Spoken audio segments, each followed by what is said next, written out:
نحمده ونصلي ونسلم على رسوله الكريم اما بعد فاعوذ بالله من الشيطان الرجيم بسم الله الرحمن الرحيم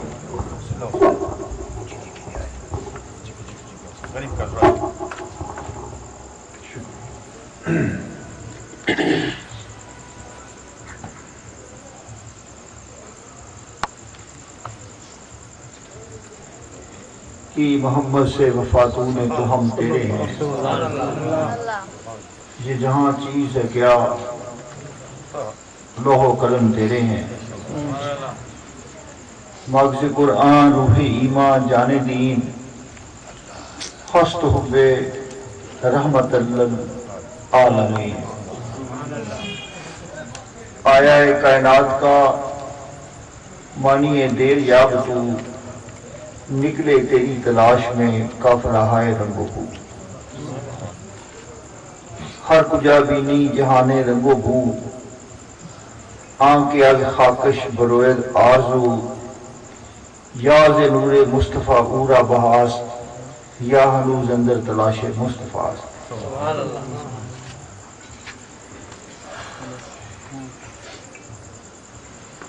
اللہ کے ساتھ احترام پیارے ڈاکٹر اعجاز صاحب جو موقع کی مناسبت سے ایک جلسہ ارینج کر لیتے ہیں، یہ ان کی محبت عقیدت اور وفاداری ہے کہ میرا رابطہ آپ لوگوں سے کر دیتے ہیں اور آپ کا رابطہ مجھ سے کر دیتے ہیں۔ ایسی مجلسوں کا مقصد نہ تو کوئی ذاتی نمود ہوتی ہے،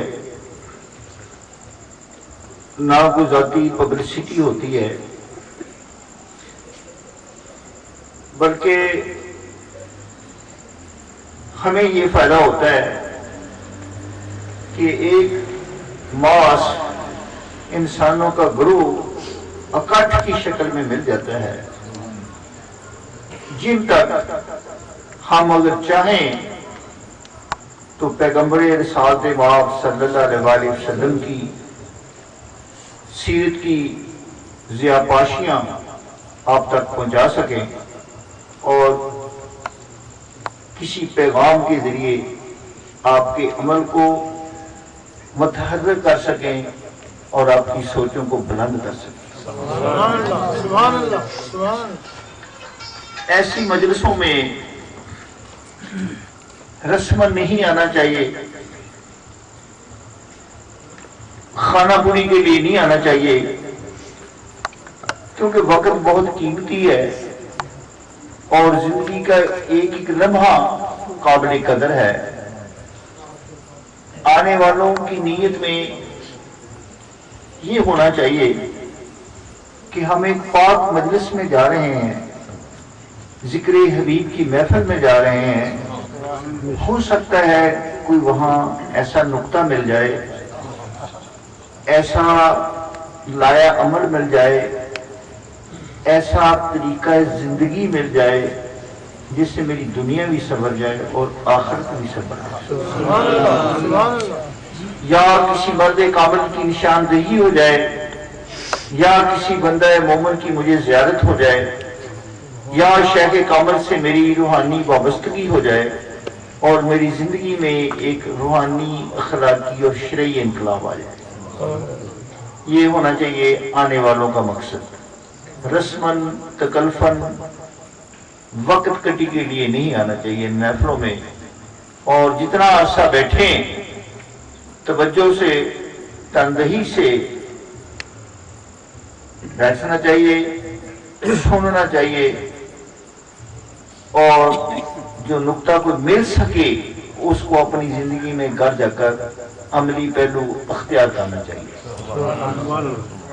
اگر پہلے اس نقطے پر سستی ہوتی ہے، بے عملی ہے، تو آئندہ اس بے عملی کو ختم کر دیا جائے، پھر تو آنے کا مقصد بھی حال ہوتا ہے اور ہماری گفتگو کا مقصد بھی حال ہوتا ہے.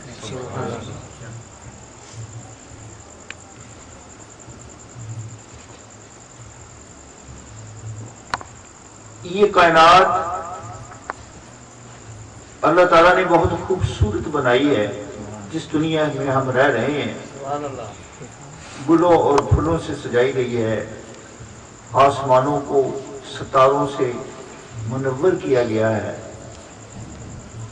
جو جانور تھنوں میں دودھ لیے کھڑے ہیں کہ ہم نکال کر پئیں، اور درخت پھلوں سے لدے ہوئے جھکے ہوئے کھڑے ہیں کہ ہم توڑ کر کھائیں اور ہمارا مالک ہمیں دیکھ کر خوش ہو. چشمے میٹھے پانی اگل رہے ہیں، دریا روانیوں میں ہے، آسمان ابر رحمت برسا رہا ہے، ٹھنڈی ہوائیں چل رہی ہیں. اسی کوکب کی تابانی سے ہے تیرا جہاں روشن، زوال یاد میں خاکی زیاں تیرا ہے. یہ سب کچھ ہمارے لیے بنایا گیا اور ہمیں صرف اور صرف اپنے لیے بنایا. کائنات ہماری خدمت پر ہر لحظہ معمور ہے. زمین ہمارے قدموں کے نیچے بچھی ہوئی ہے. ہوائیں ہمیں سانس کے لیے آکسیجن دے رہی ہیں، اور یہ سارے خدمتگار اپنی اپنی ڈیوٹی بدرجہ عدم ادا کر رہے ہیں. ایک ہم ہیں کہ جس مقصد کے لیے پیدا کیا گیا اس سے ہم مغافل ہیں، اور ہم اپنے آقا کی طرف رجوع نہیں کر رہے. غفلت، کالی، سستی، بے عملی، بے رہروی، دنیا کی لذات، خواہشات نفس کی غلامی نے اس وجود کو اپنے مقام سے بے خبر کر رکھا. تو شیخ کامل، مرشد کریمین، بندہ مومنین اور یہ اعصام امت کو غفلت سے نکال کر بارگاہ رسالت کی طرف لے جانے کی کوشش کرتے ہیں. تو اس میں ان کی کوششوں کے ساتھ ساتھ آپ لوگوں کا جذبہ ہے، ذوق و شوق بھی شریک عمل ہوتا ہے. تو پھر ہی یہ کارواں پیغمبر رحمت کی جانب رواں دواں ہو سکتا ہے.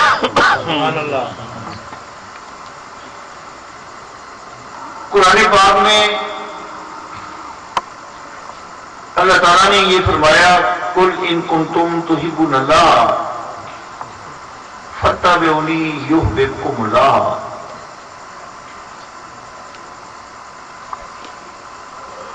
یہود و نصارہ پیغمبر رحمت کو کہتے تھے ہم اللہ تعالیٰ کے بڑے محبوب ہیں، بڑے قریبی ہیں. اللہ تعالیٰ کے قرب میں ہم رہتے ہیں، اس کی رضا ہمیں حاصل ہے. تو اللہ تعالیٰ جل شانہ نے اس کی نفی کرتے ہوئے فرمایا، اے میرے حبیب انہیں کہہ دو کہ اگر تم اللہ سے محبت کرتے ہو اس کا ایک ہی ثبوت ہے، میری اتباع کرو. میرے حبیب کی اتباع کرو گے تو میری محبت کا دعویٰ صحیح ہوگا. اگر میرے محبوب کی اتباع نہیں کی تو دعویٰ صحیح نہیں ہے. آپ کا دعویٰ اپنی طرف سے ہے. میں آپ کو اپنا محبوب نہیں کہتا. میرے محبوب بننے کے لیے ایک ہی شرط ہے کہ میرے حبیب کی اتباع میں آ جاؤ. تو اللہ تعالیٰ جل شانہ نے اس امت پر بڑا کرم کیا. محبوب ہونا کسی کا بہت بڑا درجہ ہوتا ہے. دنیا دار کے کسی دنیا دار کا محبوب ہونا، پھر کسی اعلیٰ افسر کا محبوب ہونا. اعلیٰ افسر کا کوئی محبوب ہو تو سارا ڈپارٹمنٹ اس کی خدمت پر لگ جاتا ہے کہ یہ ہمارے صاحب کا محبوب ہے. اور پھر کوئی کسی بادشاہ کا محبوب ہو تو ساری دنیا اس محبوب کی خدمت میں لگ جاتی ہے کہ بادشاہ اس کی بات مانتا ہے، اور بادشاہ کو اگر کوئی بات منوانی ہو تو اس کے محبوب کو راضی رکھو۔ یہ جب یہ بادشاہ کو جب کہہ دے گا تو بادشاہ اس کی بات نہیں ٹالے گا، کیونکہ یہ بادشاہ کا محبوب ہے۔ عام آدمی کا کوئی محبوب ہو اس کی شہرت بہت پھیل جاتی ہے، بادشاہ کا کوئی محبوب ہو تو کوئی بات تو ہے نا، اس محبوب کے اندر کوئی کمال تو ہے نا جس پر بادشاہ بھی عاشق ہے۔ اور جب بادشاہوں کا بادشاہ سپر کنگ حق تعالیٰ کی ذات کسی پر عاشق ہو تو کوئی بات تو ہے نا۔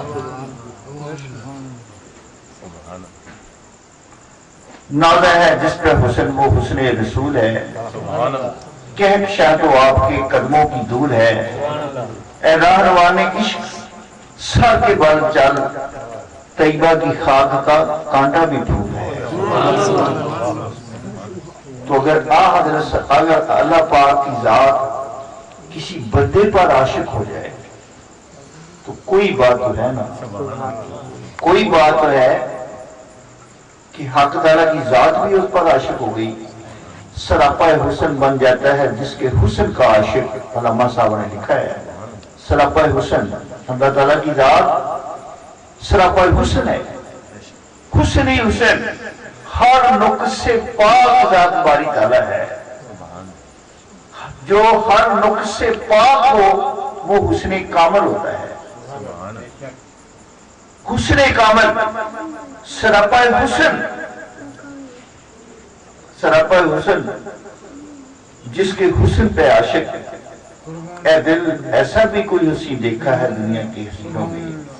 اگر ذات باری تعالیٰ حسن کل ہو کر، حسن کامل ہو کر حضور کے حسن پر عاشق ہے تو پھر کوئی بات نہیں۔ کوئی ایسا بھی حسین دیکھا ہے اے دل دنیا کے حسینوں میں کہ جس پر حق تعالیٰ بھی عاشق ہے، فریبتا ہے، فدا ہے، اور درود پڑھ رہی ہے اور سلام پڑھ رہی ہے۔ سورہ اعراف میں ہے ان اللہ و ملائکتہ یصلون علی النبی یا ایھا الذین آمنوا صلوا علیہ وسلموا تسلیما۔ شعبان کا مہینہ تھا جب یہ آیت نازل ہوئی۔ اللہ تعالیٰ کی ذات ازل سے تھی، کسی کو نہیں بتایا کہ میں کیا کر رہا ہوں، کسی کو نہیں بتایا، انبیاء کو بھی نہیں پتا تھا کہ اللہ تعالیٰ کی ذات کیا کر رہی ہے۔ خفیہ سیکرٹ وظیفہ عشق تھا ذات باری تعالیٰ کا، خفیہ وظیفہ عشق تھا، کسی کو نہیں بتایا کہ میں کیا کر رہا ہوں۔ لیکن جب پیغمبر رحمت اس دنیا میں تشریف لائے اور آپ کے اشاق کا، آپ کے اصحابہ کا آپ سے لگاؤ دیکھا کہ یہ حضور کے وضو کا استعمال شدہ پانی نیچے نہیں گرنے دیتے، حضور کا پسینہ نیچے نہیں گرنے دیتے، حضور کے قدموں کی مٹی کو اپنی آنکھوں کا سرما بنا لیتے ہیں، اور مدینہ منورہ میں خوشبو سے حضور کی موجودگی کا احساس پاتے ہیں کہ حضور کس گلی میں ہیں،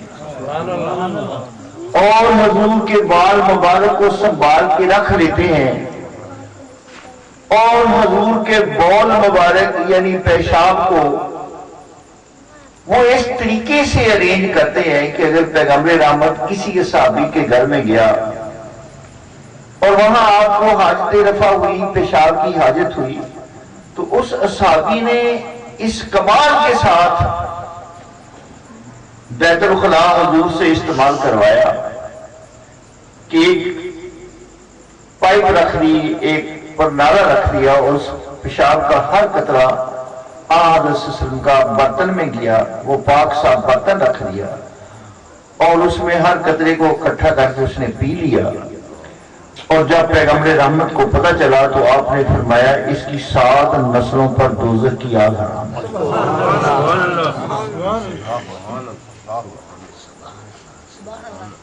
اللہ تعالیٰ کی ذات سیکرٹ خفیہ وظیفہ عشق پیغمبر رحمت پر درود پڑھ رہی تھی، پڑھتی رہتی تھی، پڑھتی رہتی ہے، پڑھ رہی ہے۔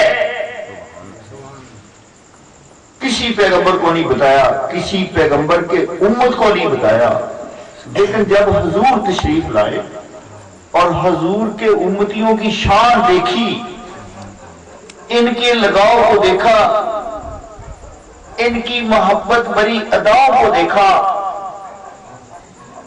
کہ اپنی جانوں کے حقیر نذرانے ہاتھوں میں لیے منتظر ہیں کہ اس محبوب پر ہم قربان کریں۔ جان، مال، سر، زر، اولاد، یہ وہ حقیر نذرانے تھے جو حضور کی سیرت پر، حضور کے اخلاق پر، حضور جو شفقتیں دیتے تھے، حضور جو محبتیں دیتے تھے، حضور جو پیار کے ٹیکے لگاتے تھے، حضور جو دل نوازی کا انداز تھا، دلوں کو لوٹ لیتے تھے، وہ دل اس حد تک لوٹ چکے تھے کہ اپنی جانیں، اپنے مال، اپنے سر، اپنے زر ہر وقت ہتھیلی میں لیے بیٹھے تھے کہ ایسا محبوب اشارہ کرے ہم قربان کریں۔ جب یہ ادائے عشق دیکھی امتی مصطفیٰ صلی اللہ علیہ وسلم کی تو اللہ تعالیٰ کو بڑا لطف آیا، بڑا مزہ آیا کہ جس محبوب کا میں گرویدہ ہوں، عاشق ہوں، خفیہ وظیفہ عشق کر رہا ہوں، یہ بھی ویسے ہی ہے،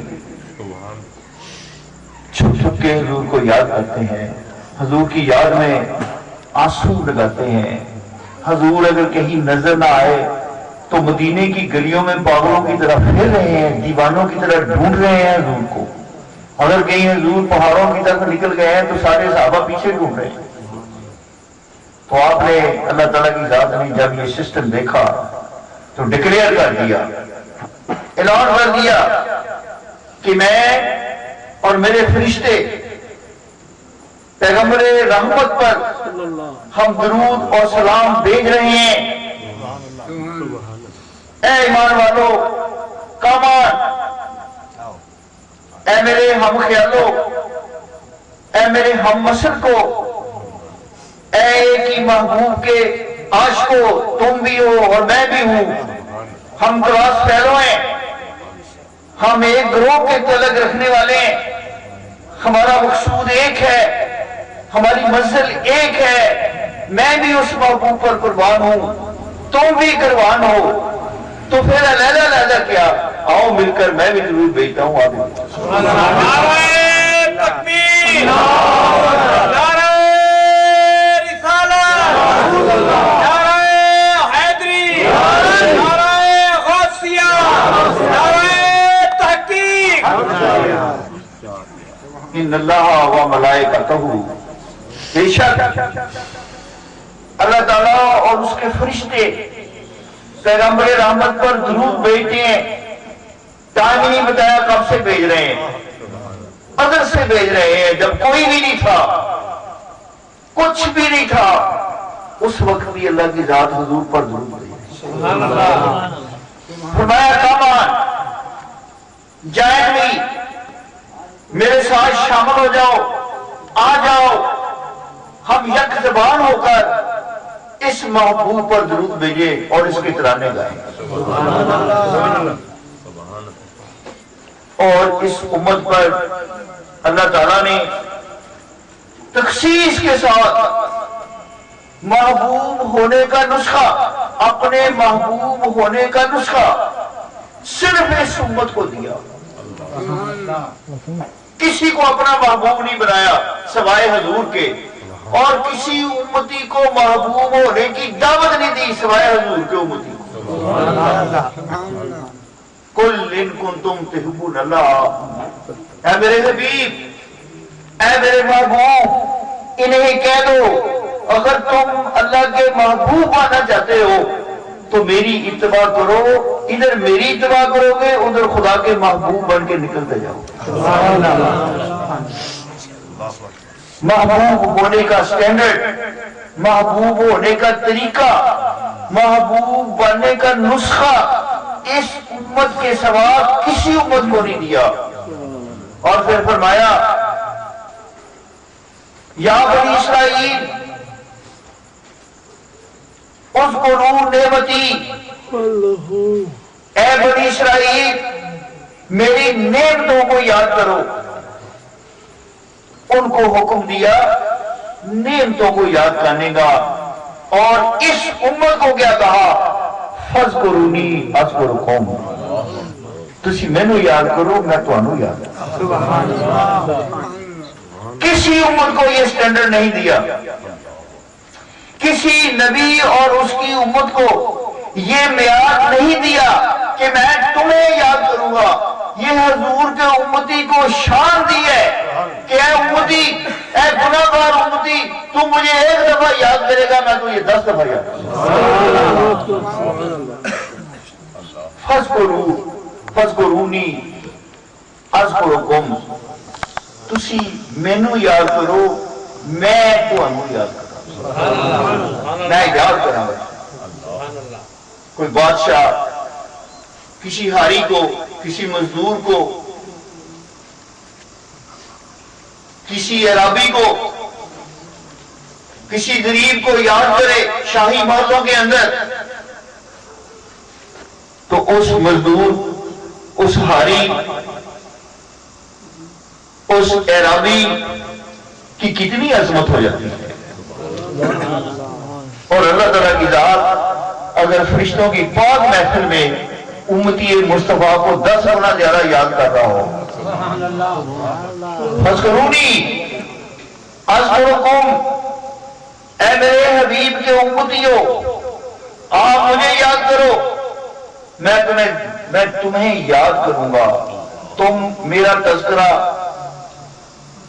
انسانوں کی، گناہگار انسانوں کی محفل میں مجھے یاد کرو گے، میں تمہیں فرشتوں کی پاک محفل میں یاد کروں گا. تم مجھے ایک دفعہ یاد کرو گے، میں تمہیں 10 دفعہ یاد کروں گا. 10 دفعہ یاد کروں گا تو میری طرف 1 قدم آؤ گے، میں تمہاری طرف 10 قدم آؤں گا، کیونکہ تم میرے حبیب کے امتی ہو. فاذکرونی اذکرکم، بنی اسرائیل کو کہا اذکروا نعمتی، اے بنی اسرائیل میری نعمتوں کو یاد کرو. اور امتی مصطفیٰ کو ذاتی طور پر فرمایا کہ تم مجھے یاد کرو گے میں تمہیں یاد کروں. نعمت نہیں، منعم. جو نعمتیں دیتا ہے اس نے اپنی ذات کا ذاتی وظیفہ اور ذاتی یاد کرنے کا اختیار دے دیا امتی مصطفیٰ. یہ حضور سے آپ کا لگاؤ ہے اللہ تعالیٰ کی محبت کا کہ اس امت کو اعلیٰ درجے پر پہنچا. سبحان اللہ. حضور نبی پاک صلی اللہ علیہ وسلم سے محبت کا جذبہ اس امت کے اندر بہت ہے، لیکن وہ جذبہ تو قابل قدر ہے، لیکن اس کو عملی شکل دینے کا ایک ہی طریقہ ہے کہ حضور کے طریقہ زندگی میں بدل ڈالے، سنت نبوی کو اپنی زندگی کا اولنا اور بچھونا بنائے. اگر کام سنت کے خلاف کر رہا ہے، مثلا کھانے کا طریقہ ہی سنت کے خلاف ہے، سونے کا طریقہ ہی سنت کے خلاف ہے، مجلس میں بیٹھنے کا طریقہ ہی سنت کے خلاف ہے، تو کیا اللہ کے محبوب بن جاؤ گے؟ کیونکہ وہاں تو فارمولہ دے دیا، اتباع محبوب کرو گے تو میرے محبوب ہوتے ہیں. رنگ مصطفیٰ صلی اللہ علیہ وسلم طریقہ مصطفیٰ صلی اللہ علیہ وسلم، سنت نبوی، بہترین رنگ، پسندیدہ طرز عمل، بہترین روح اس کائنات کے اندر اللہ کا پسندیدہ ہے تو وہ حضور کا طرز زندگی ہے۔ سبحان اللہ۔ وہ رنگ جہاں اللہ تعالیٰ کو نظر آئے گا، جس بندے میں رنگ مصطفیٰ نظر آئے گا وہ اللہ تعالیٰ کا محبوب بن گیا۔ سبحان اللہ۔ فرعون کا جب مقابلہ موسیٰ علیہ السلام سے ہوا تو موسیٰ علیہ السلام کے مقابلے میں 800 جادوگر آئے، 800 ساحر جادوگر آئے، اور حضرت موسیٰ علیہ السلام فرعون نے جب ایک عصا ڈالا تو وہ بہت بڑا اژدہا بن گیا، رسی ڈالی بہت بڑا اژدہا بن گیا۔ ان جادوگروں نے رسیاں ڈالی تو وہ سانپ نظر آنے لگے فرعون کے کہنے پر۔ جادوگر فرعون نے بلائے تھے، انہوں نے اپنا جادو اختیار کرتے ہوئے جب رسیاں ڈالی تو حضرت موسیٰ علیہ السلام کو وہ سانپ نظر آنے لگے، اور حضرت موسیٰ علیہ السلام تھوڑا سا بشی تقاضے کے تحت گھبرائے۔ فرمایا ہے موسیٰ ڈرو نہیں، یہ جو عصا آپ کے ہاتھ میں ہے اس کو زمین پر پھینکو۔ جب حضرت موسیٰ علیہ السلام نے وہ عصا پھینکا تو وہ بہت بڑا اژدہا بن گیا اور تمام ان سانپوں کو کھا گیا جو رسیوں کی شکل میں سانپ بن گئے۔ تو فرعون پھر بھی ایمان نہیں لایا، لیکن وہ 800 جادوگر جو تھے وہ صاحب ایمان ہو گئے۔ کیوں صاحب ایمان ہو گئے؟ صرف ایک پوائنٹ پر، صرف ایک نقطے پر، صرف ایک ادا پر۔ ان کی ادا کیا تھی؟ 800 جادوگروں نے اسی قسم کا لباس پہنا ہوا تھا جس قسم کا حضرت موسیٰ نے پہنا۔ سبحان اللہ۔ یہ مشابہت، یہ تقلید، یہ پیغمبر کا اتباع، یہ پیغمبر کا رنگ میں رنگ، یہ جادوگروں کا پیغمبر کے رنگ کو اپنے وجود پر طاری کر لینا اللہ کی بارگاہ میں ان کو مقبول اور محبوب بنا گیا اور ان کو صاحب ایمان بنا، ان کو تو صاحب ایمان بنایا۔ اور ادھر فرمایا کہ اگر تم میرے محبوب کے رنگ میں رنگ ہوگے تو میں تمہیں اپنا محبوب بناؤں۔ سبحان اللہ۔ قل ان کنتم تحبون اللہ فاتبعونی یحببکم اللہ، کہ تم میرے محبوب بن جاؤ گے اگر اے میرے محبوب اگر انہوں نے آپ کی اتباع کی۔ صحابہ کرام کا سٹینڈرڈ، ان کا درجہ صرف ایک وجہ سے تھا، وہ جیسا حضور کو کرتے دیکھتے تھے فوراً ایسا کر لیتے تھے۔ عبداللہ ابن مسعود رضی اللہ تعالیٰ عنہ مسجد نبوی سے باہر آ رہے ہیں،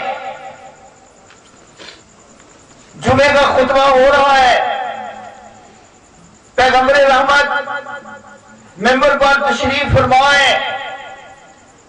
آپ نے مسجد کے اندر ایک اصحابی کھڑا تھا، اس کو کہا بیٹھ جاؤ، اس کا نام نہیں لیا، اس کو کہا بیٹھ جاؤ۔ عبداللہ ابن مسعود جو مسجد نبوی سے باہر گلی میں آ رہے تھے وہی بیٹھ گئے۔ پوچھا کسی نے مسٹر عبداللہ ابن مسعود یہ حکم حضور نے آپ کو تو نہیں دیا؟ فرمایا میرے پیغمبر نے نام بھی تو کسی کا نہیں لیا، کہا بیٹھ جاؤ۔ میرے میرے محبوب کی آواز آ گئی کہ بیٹھ جاؤ، میں سمجھوں گا یہ میرے لیے اتباع سادے باپ کا نادر نمونہ صحابہ کرام۔ ایک ڈیلیگیشن کے ساتھ، ایک وفد کے ساتھ پیغمبر درخت آ گیا جس کی ٹہنیاں جھکی ہوئی تھی، حضور اس درخت کے نیچے سے جھک کر گزرے، سارے صحابہ جھک کر گزر رہے ہیں۔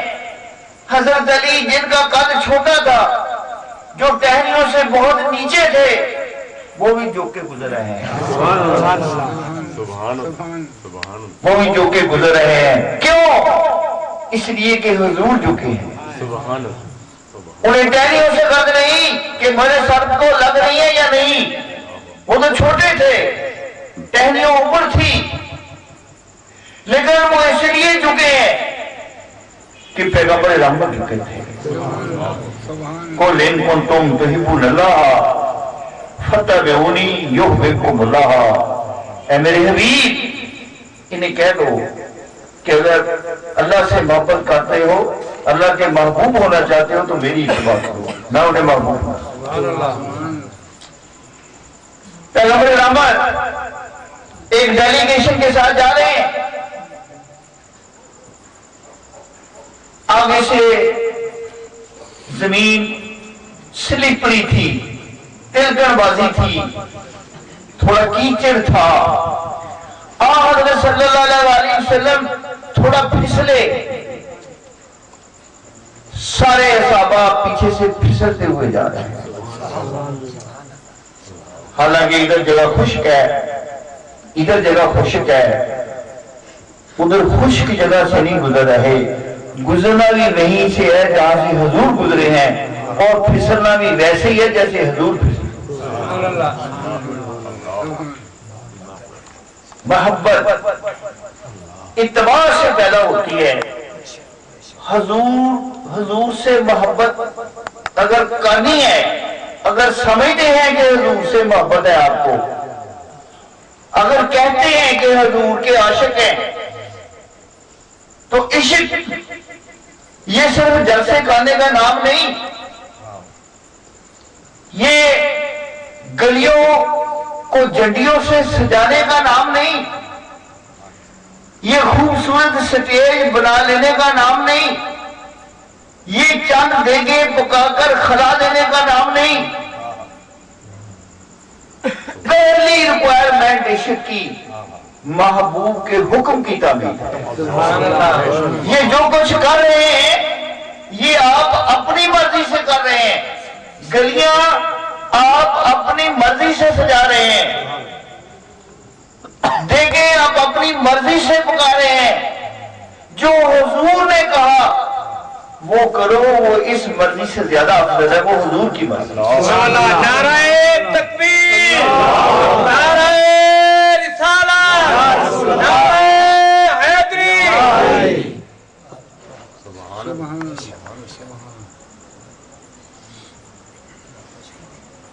اتباع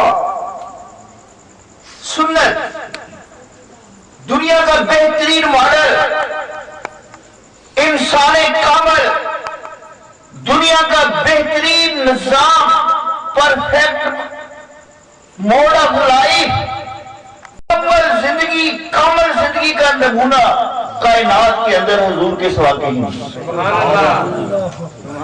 ضرورت ہے پڑھے لکھے طبقے کو، علماء کو، قاریوں کو، حافظوں کو، یونیورسٹی کے طالب علموں کو، پروفیسروں کو، پیروں کو، مریدوں کو ضرورت ہے اس نبی کی زندگی کا دوبارہ مطالعہ کرنے، اور جو زندگی کے مختلف پہلوؤں میں انہوں نے اختیار کیا وہ گھر بیٹھے اختیار کرتے جاؤ، محبوب بنتے جاؤ۔ سبحان اللہ۔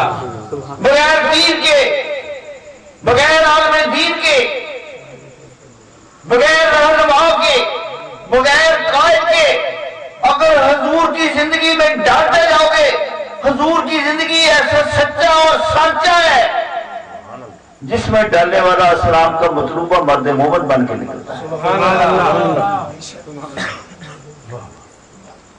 آپ نے فرمایا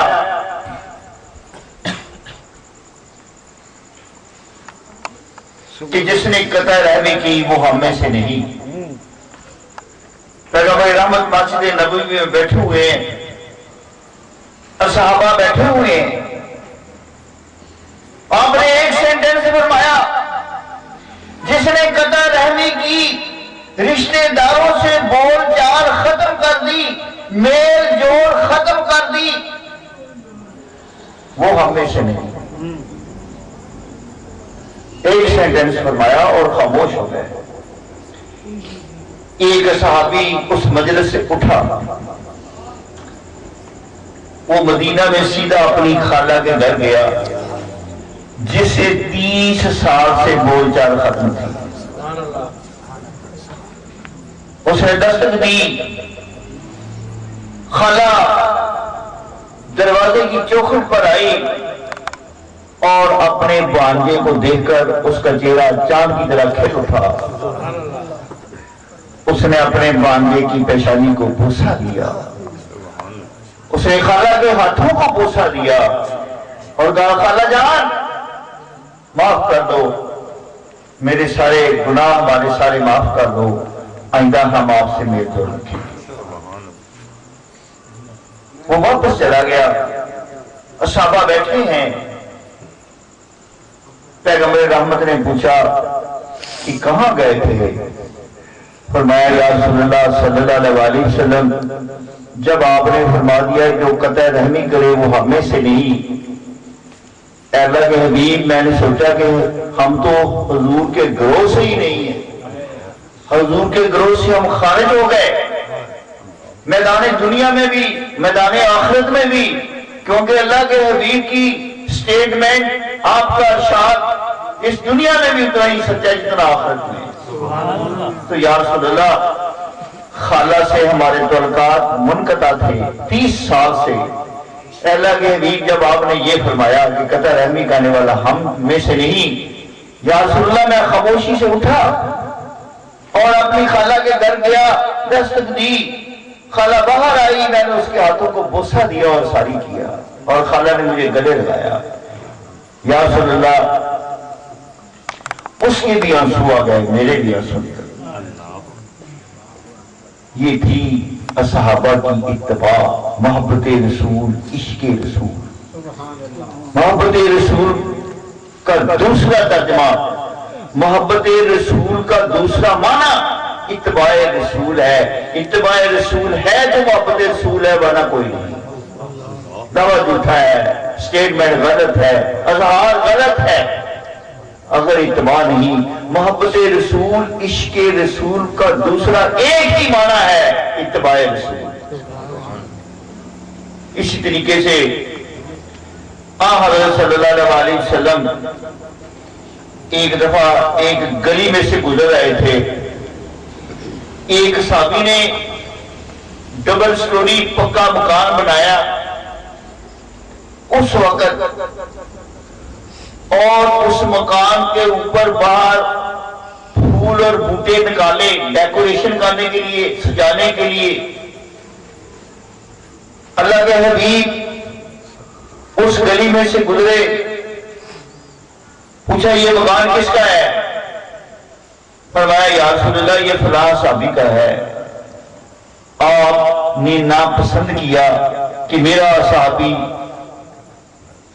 دنیا کی جائیدادیں بنانے میں لگ گیا، مکانوں کی سجاوٹ میں لگ گیا، اس کے دل میں اللہ اور رسول کی محبت یقیناً اس حد تک کم ہو گئی ہے۔ واپس آ گئے، اس گلی میں سے آگے نہیں گئے، واپس آ گئے، دوسری گلی میں سے گئے۔ جب واپس آ گئے پیغمبر رحمت مسجد نبوی میں، تو وہ صحابی کافی دیر کے بعد آیا۔ حضور نبی پاک صلی اللہ علیہ وسلم نے اپنا چہرہ اقدس اس سے پھیر لیا۔ وہ کہنے لگا یا رسول اللہ میرے ماں باپ آپ پر قربان ہوں، کیا آپ مجھ سے خفا ہیں؟ فرمایا یس، میں آپ سے خفا ہوں کیونکہ آپ نے اپنا دل دنیا کی زیب و زینت میں لگا دیا۔ فرمایا یا رسول اللہ ساری مجھے معاف کر دینا۔ یا رسول اللہ جب مجھے یہ پتا چلا کہ آپ نے میرے اس مکان کو ڈس لائک ناپسند کیا ہے، اے اللہ کے حبیب میں اس 2 منزلہ مکان کو گرا کر آ رہا ہوں آپ کے پاس قل ان کنتم تحبون اللہ فاتبعونی یحببکم اللہ اے میرے حبیب انہیں کہہ دو اگر تم اللہ سے محبت کرتے ہو تو میری اتباع کرو حضور کی پسند کو ترجیح دینا حضور کے نمونے کو اختیار کرنا یہ زندگی کی سب سے بڑی معراج ہے اور سب سے بڑی کامیابی ہے میزبان نے کدو اور گوشت کا شوربہ بنایا ہوا تھا حضرت ابو ہریرہ نے دیکھا کہ حضور اس شوربے میں سے کدو کی کاشیں ڈھونڈ ڈھونڈ کے کھا رہے ہیں حضرت ابو ہریرہ فرماتے ہیں مجھے یہ کدو اور شوربے کا سالن سخت ناپسند تھا میں اس کو ناپسند کرتا تھا لیکن جب میں نے حضور نبی پاک صلی اللہ علیہ وسلم کو دیکھا کہ حضور اس شوربے میں سے کدو کی کاشیں ڈھونڈ ڈھونڈ کے کھا رہے ہیں خدا کی قسم کہتے ہیں اس دن کے بعد مجھے اس سالن سے اچھا کوئی سالن نہیں لگتا کی محمد سے وفا تو نے تو ہم تیرے ہیں یہ جہاں چیز ہے کیا لوح قلم تیرے ہیں یک شب گریستم بے حضور خداون میں ایک رات اللہ کی بارگاہ میں رویا مسلمان چڑا زارندو خارن یا اللہ یہ مسلمان کیوں ذلیل و خوار ہو رہے ہیں کیوں ان پر اتنی مصیبتیں اور عذاب نازل ہو رہے ہیں ندامت کہ یہ قوم دل دارند محبوب نہ دارند انہوں نے اپنے دلوں میں میرے محبوب کو نہیں بسایا غیر اللہ کو بسایا تو جس پیر کے اندر جس مرید کے اندر جس حکمران کے اندر جس قاری کے اندر جس مفتی کے اندر حضور کے کردار اقوال افکار کا رنگ آ گیا وہ خدا کا محبوب ترین ہو جاتا ہے اسٹڈی کرو زندگی کے جس شعبے میں ہے آپ میں سے کئی تاجر ہیں کئی نوکر ہیں کئی طالب علم ہیں جس شعبہ زندگی میں آپ زندگی گزار رہے ہیں پہلے دیکھو کہ حضور اس شعبے میں کیا طریقہ اختیار کرتے تھے اگر کاروبار کرتے ہیں تو حضور نے کاروبار میں کون سے اصول اپنائے ان اصولوں کو آپ اپنا لو دنیا کو دوستوں کو بازار کے دکانداروں کو بزنس مینوں کو دیکھ کر بزنس کر رہے ہوں کہ فلاں راتوں رات ہیرا پھیری سے ملاوٹ سے ذخیرہ اندوزی سے کروڑ پتی ہو گیا چینی بلیک مارکیٹنگ میں زیادہ بک رہی ہے سٹاک کر لوں اس کا ریٹ اور بڑھے گا کیونکہ فلاں نے سٹاک کی تو کروڑ پتی ہو گیا کروڑ پتی کو دیکھ کر آپ نے تجارت کی ملاوٹ کرنے والے کو دیکھ کر آپ نے دکانداری کی جھوٹی قسمیں کھانے والے کو دیکھ کر آپ نے بھی سیلمان ایسا رکھ لیا جو جھوٹی قسمیں کھاتا ہے اور اپنا سودا زیادہ قیمت پر بیچتا ہے یہ حضور کو دیکھ کر بزنس نہیں کر رہے یہ زمانے کو دیکھ کر کر رہے ہیں اس لیے ذلیل و خوار ہو رہے ہیں چھوڑ دو زمانے کو چھوڑ دو دوستوں کو کرے گا اللہ کی رحمت گھر پر برسے گی آپ کے بچوں پر برسے گی سچا تاجر قیامت کے دن صدیقین کے ساتھ ہوگا انبیاء کے ساتھ ہوگا قیامت کے دن جنت میں جہاں انبیاء کے بنگلوز ہوں گے جہاں صدیقین کے بنگلوز ہوں گے سچے تاجر کا بنگلہ بھی نہیں ہوگا اور یہ گارنٹی سچے تاجر کو دی گئی ہے نمازی حاجی یا روزے دار کو نہیں دی گئی روزے دار کو بخشش کی دی گئی ہے رحمت اللہ علیہ کو پتہ چلا کہ فلاں بستی میں ایک اللہ کا ولی ہے فلاں مسجد میں وہ رہتا ہے، حضرت باز بستامی رحمۃ اللہ علیہ اس کی زیارت کو نکلے، جب وہاں پہنچے تو دیکھا کہ وہ شخص جو ہے اپنے حجرے سے نکل کر مسجد کی طرف جا رہا ہے، نماز کا وقت ہے، اور اس نے مسجد میں تھوک دیا اور تھوکا بھی کعبے کی طرف منہ کر کے۔ حضرت باز بستامی رحمۃ اللہ علیہ اس سے ملاقات کیے بغیر واپس آ گئے کہ یہ شخص خدا کا محبوب اور ولی نہیں ہو سکتا، کیونکہ اس کا فعل اتباع رسالت مآب کے خلاف ہے۔ حضور نے کعبے کی طرف منہ کر کے نہیں تھوکا، حضور نے مسجد میں نہیں تھوکا، یہ کیسے ولی ہو سکتا ہے کہ مسجد میں تھوک رہا ہے اور خانہ کعبے کی طرف تھوک رہا ہے اور اس کو پتہ نہیں اس کا یہ فعل حضور کے فعل کے خلاف ہے؟ یہ ولی نہیں ہو سکتا۔ ولی وہ ہوتا ہے جو حضور کے رنگ میں لگا ہو۔ وہ گھر آ جاتا ہے، خواہ میں دیکھتا ہے بارگاہ رسالت میں حاضری ہوتی ہے، پیغمبر رحمت کی زیارت ہوتی ہے، آپ مسکرا رہے ہیں اور فرما رہے ہیں مسٹر باجید میں تجھ پر بڑا خوش ہوں، تو نے میری سنت کو اہمیت اور فوقیت دی۔ مولانا روم گلیوں میں سے گزر رہے ہیں، بچے میدان میں کھیل رہے ہیں، گیند سے کھیل رہے ہیں، سارے بچے آ گئے اور مولانا روم کے ہاتھوں کو مصافحہ کر رہے ہیں۔ ایک بچہ جو دور تھا گیند اٹھانے گیا، اس نے کہا مولانا رکیے، میں بھی آپ سے مصافحہ کرنا چاہتا ہوں۔ حضرت مولانا روم رک گئے، ساتھ آپ کے مصاحبین تھے۔ کسی نے کہا سر وہ ابھی بہت دور ہے، آپ رک گئے ہیں۔ پر میں میری جگہ اگر رسالت مآب صلی اللہ علیہ وسلم ہوتے وہ بھی رک جاتے۔ میں نے حضور کو پیش نظر رکھا ہے، حضور دل شکنی نہیں کرتے تھے، بچوں کی دل نوازی کرتے تھے، اور دل نوازی کرنا حضور کی سنت ہے۔ میں نے تو حضور کو مقدم رکھا ہے، بچے کو نہیں۔ خوابوں میں، خیالوں میں، حالوں میں، اقوالوں میں حضور ہی حضور کو پیش نظر رکھو، دنیا کے بھی محبوب ہو جاؤ گے، خدا کے بھی محبوب۔ وما لنا الا البلاغ المبین۔